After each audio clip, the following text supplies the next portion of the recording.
Good afternoon, folks, and welcome back to Wargaming. Today we're going to take yet another look at a faction focus article from Games Workshop for 10th edition. We're going to talk about the Death Guard today, the followers of Nurgle, and see what they have in store for us.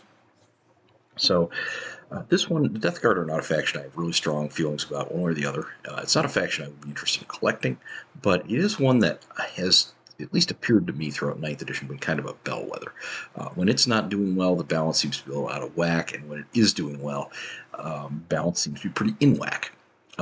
Death Guard is definitely an army that has distinct advantages and disadvantages that are very easy to identify, and it's always one of those ones that just seems a little bit tougher than it is. It's always a little scarier to think about dealing with than it really is, but it is by no means anything to sneeze at either. So let's get into what they have coming up for the new versions of Mortarion's troops.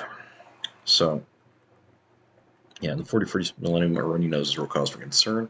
I mean, unable to serve the Emperor full capacity of the same person you've been infected by one of Nurgle's vile maladies. Yeah, especially if you're on Atoma, Darktide. Now, it isn't the Death Guard there. It's Nurgle cultists and demons. So it would probably be a Chaos Demons of Nurgle army, I guess, maybe. I have yet to see a Nurgle Death Guard Space Marine in there, but they're definitely getting the attention in that game. What do we got? So typically the Death Guard's thing is that they are very durable, but also very slow. And that gives them a very grinding, advancing playstyle, and my understanding is that board control is very important to them because they cannot easily maneuver to pin an opponent down, but by the same token, they do have some means of holding on to space that isn't readily available to other armies. And that's the first thing we have here is Nurgle's Gift, is their Contagion, which is kind of a new version of something that we've seen in previous editions. So they have this effect around their units. You're going to have an ever-increasing Contagion circle around your unit. It's going to start at 3 inches, second round it's going to be 6 inches, and from the third round on it's going to be up to 9 inches. And within that, your opponent is going to have to subtract 1 from their toughness characteristic, which this is sometimes useful, sometimes it really doesn't do anything. But it's not bad if it's changing a wound roll for them or rather a 3 up to a 2 up, I should say, or from a 5 up to a 4 up. Those are your break points where you can really get some good luck out of this thing. And it's not, because it's not always useful, but it has a very large area of effect. So this gives you a large span of control where your opponent really has to think about, can they afford to go inside that? And then they have this spread the sickness rule. So if you control an objective mark at the end of your command phase, a Death Guard unit from your armies within range of that objective mark, the objective mark said to be infected marines under your control, you have no models within range of your opponent controls at the start or end of any turn. In addition, the objective marker is affected under your control, it has the Nurgle's Gift abilities if it were a unit for your army. So not only does this cause your objectives to be sticky, which in this context is a gross new connotation, it also means that you can't, when you have put that on there, your opponents are still going to take, at least initially, some toughness loss from it until they're able to wrest control back from it. So what this means is you could kind of maintain some control over the objective even by departing it, where you don't necessarily have to be right near it, but if you still have shooting attacks that can range it, you can still have you can still make it very punishing for an opponent to take back the objectives. This is a really, really good objective play detachment rule, and I think it will be very effective, because traditionally things that make it easier for you to hold on to objectives and accomplish the mission have been very effective. Let's take a... Now, they're not doing what used to be a troops. It would now be a battle line. Well, I don't know if these guys are going to be battle line or not. Units. They're not going with Plague Marines. They went with Blight Lord Terminators. So let's take a look at their Terminators here. Nurgle army, or Death Guard armies rather, have two kinds of Terminators. They have Blight Lords and they have the Death Shrouds. And I'm not sure exactly what the difference is, other than that Death Shrouds seem to come in smaller numbers. I think they might be supposed to be more like bodyguards.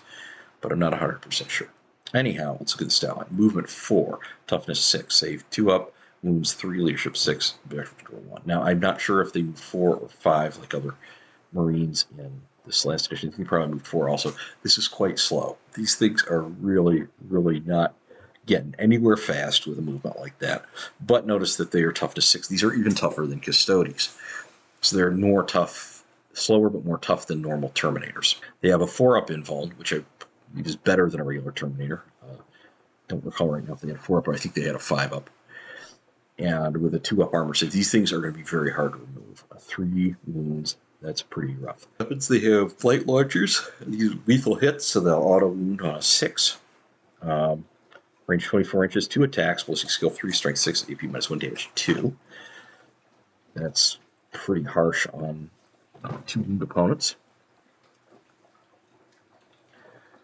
So you're wounding on 3s and saving the 4s for saving Marines. Combi weapons, 24-inch range, attacks 1, ballistic skill 4 up, strength 4, AP 0, damage 1. But they also have anti-infantry 4 plus. They get a critical hit on a 4 or higher. Devastating wounds, so they will also do mortal wounds on a critical wound. And rapid fire ones, so at half range, they're getting an extra shot. That's pretty effective. It seems like it would be. They don't have any armor penetration, but other than that, this seems like a pretty good, especially that -1 toughness. So this is probably going to be, like a lot of opponents, this is going to be wounding about a 3. And they normally would wound on a 5, like Custodians, for example, they'll be down to be wounded on a 4 with that that -1 to toughness, assuming they can get in fairly close.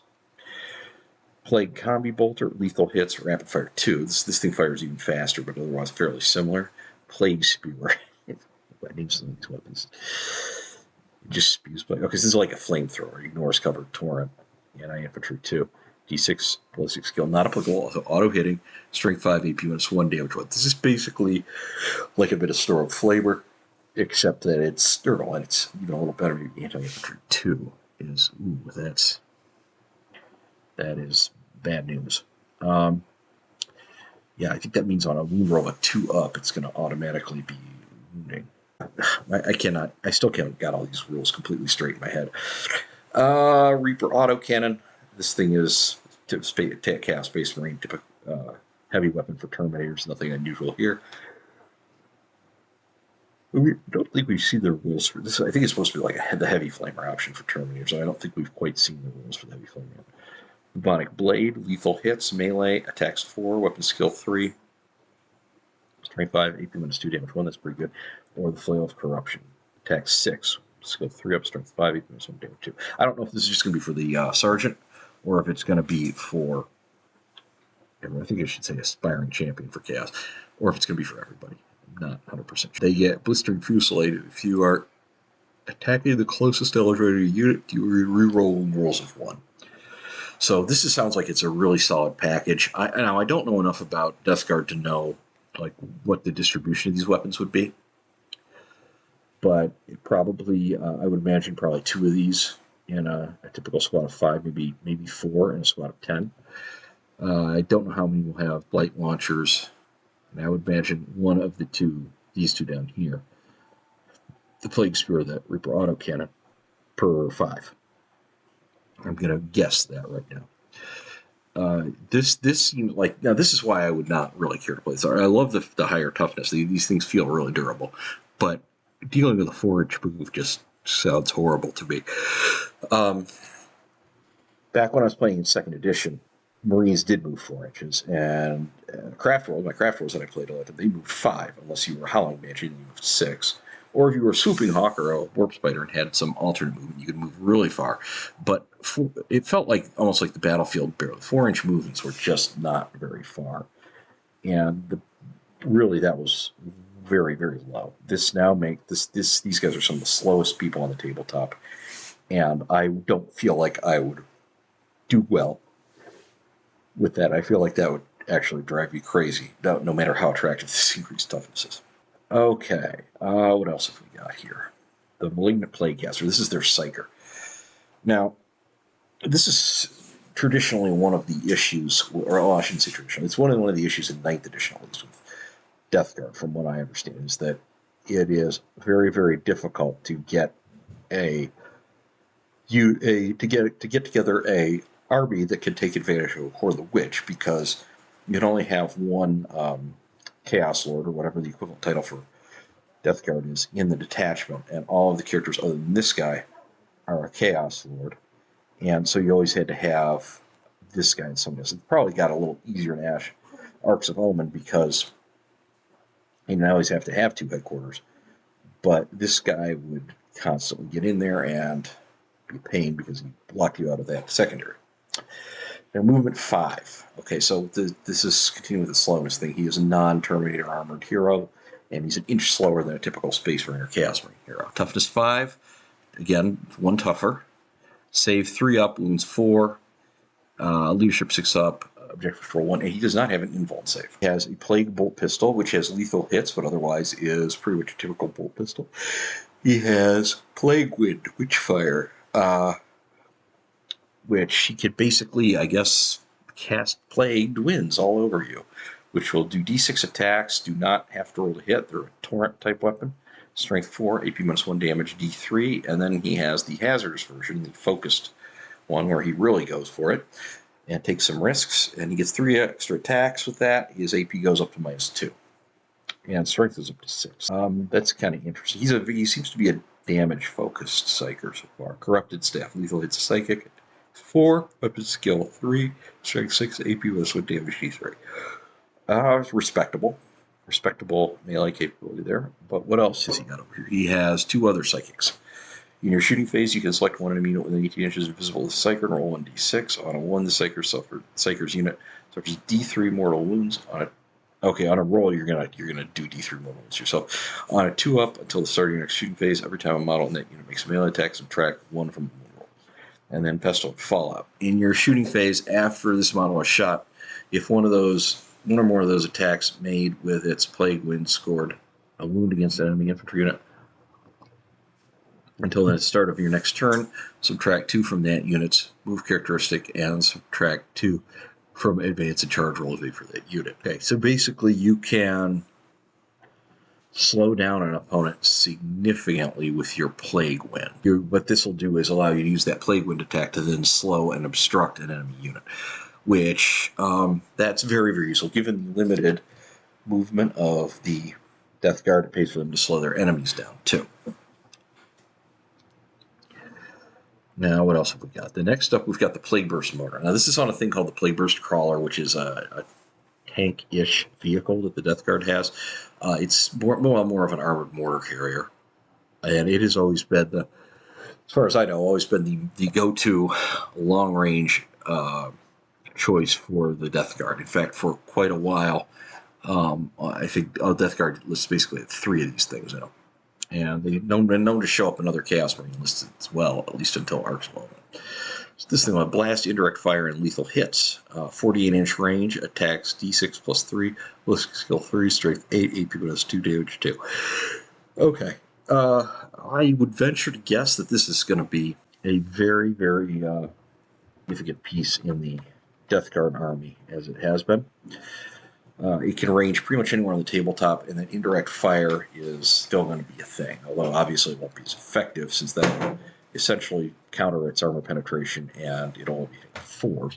But it has a lot of attacks. If you had 3 of these, that would give you 3d6 plus 9 attacks, or an average of about 19 attacks. And even hitting with half of those, so that'd be about 10. If you're wounding, say, on a 4, wounding, say, on 3 against a lot of targets, you're going to be wounding about 6 times out of that 10. Yeah, you're looking at dishing out a good amount of damage, especially to targets that are more easily wounded. And sometimes those things are going to have -1 toughness, so you might even be wounding on 2s and doing even better than that. I think this is going to be very versatile. It doesn't look crushingly destructive. AP is not high, so I don't think it's going to be crushingly destructive, but it is going to be a very, very solid tool for the Death Guard, I think. And I would expect to see at least 2 and probably 3 of these in the vast majority of Death Guard lists, even in casual play. I kind of feel like this is one of those things that if a Death Guard player is not using them, he's kind of doing you a favor. this weapon here. This is something I would like to have in my army, and I can't because I don't play Death Guard. Okay, let's take a look at a stratagem here. Fight phase. One Death Guard army from your has not been selected to fight. Until the end of the phase, weapons equipped by your unit have the sustained hits 1 ability. While your unit is within range of an effective objective you control, weapons have the sustained hit 2. So you can get more hits out of your army. Now this is going to be good with large units. If you want to build up bricks of Terminators or bricks of Plague Marines and do this, that's the more units you have attacking, the more benefit you're getting from each one of them getting sustained hits 1. You're more likely to roll 6s and more likely to get benefit out of it. It's gonna. This is a great damage spike stratagem. Very, very handy. Again, something that I hope some of my armies get something similar, because this would be a very, very useful thing to help bring down an enemy a little bit faster. Renowned for their undying resilience to spread nurgle's gifts to any and all. Yeah, we knew that. Some books here: Dark Imperium Plague War, and Dark Imperium Godblight. I think these are all pretty relevant. Oriented. They're all about the Indomitus Crusade, which I don't remember if that started in 7th edition or 8th. I was not back to the hobby yet when those things were starting, but they are still very much part of the ongoing timeline and events, and these seem to be pretty key books for understanding that storyline. And we have bring a whole new piece to the term sticky objectives. Yeah, I thought the same thing. It is gross. And the second part is Mortarian is as legendary as it is ironic. Yeah, that's true. Okay, Grell, that's all we have on the Death Guard. I don't see anything here to fear as a non-Death Guard player, and I don't see anything here that I think would disappoint me if I were a Death Guard player, knowing what I know about them. No quibbles, no issues. I think that I kind of hope I get to play against some Death Guard at some point, because I really haven't gotten to, and I'm interested to try them on, take them on for size. Anyhow, thanks for watching. Please remember to like, subscribe, and comment down below, and please click the notifications bell for more great content from Wilderness Wargaming, and we'll see you back here again